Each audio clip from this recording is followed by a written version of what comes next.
അപ്പോൾ എല്ലാവർക്കും പുതിയൊരു വീഡിയോയിലേക്ക് സ്വാഗതം. അപ്പോൾ നമുക്കിന്ന് ഗ്രാസ് കട്ടിങ് ആയിരുന്നില്ല ഇന്നത്തെ ജോലി. ഇതിപ്പോൾ ഈ മരത്തിൽ കണ്ട, ഇതിന് ഇത്തിൽക്കണ്ണി എന്നാണ് ഇവിടെ പറയണത്. ഇത്തിക്കണ്ണി എന്നൊക്കെ പറയാറുണ്ട്.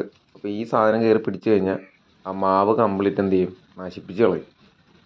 ഇവൻ ആ മാവിൻ്റെ മൊത്തവും ഊർജ്ജം ഊറ്റിയെടുത്തിട്ടാണ് ഇവൻ വളരണത്. ഇത് പരാഗണം ചെയ്യണത് നല്ല ബലം ഉണ്ടാകുന്ന മാവുകളിലാണ് ഇവൻ കൂടുതലായിട്ട് കയറി പിടിക്കുന്നത്. അപ്പോൾ ആ ഫലം തിന്നാൻ വേണ്ടി വരുന്ന മറ്റ് പക്ഷികളാണെങ്കിലും മണ്ണൻ അങ്ങനെയുള്ള ജീവികളിൽ നിന്നാണ് ഇവൻ സ്പ്രെഡായി വരുന്നത്. അപ്പോൾ ഇത് പിടിച്ചു വരികയാണെങ്കിൽ മാവ് പൂർണ്ണമായിട്ടും നശിപ്പിച്ചു കളയും. അപ്പോൾ അത് ക്ലിയർ ചെയ്യലായിരുന്നു ഇന്നത്തെ നമ്മുടെ പരിപാടി. ചെറിയ റിസ്ക് ആയിരുന്നു, കുറച്ച് പരിക്കുകളൊക്കെ പറ്റി. എന്നാലും മാവ് നല്ല രീതിയിൽ നമുക്ക് എന്ത് ചെയ്യാൻ പറ്റി, ക്ലീൻ ചെയ്യാൻ പറ്റി. അപ്പോൾ അതിൻ്റെ ചില കാഴ്ചകളാണ് വീഡിയോയിലുള്ളത്.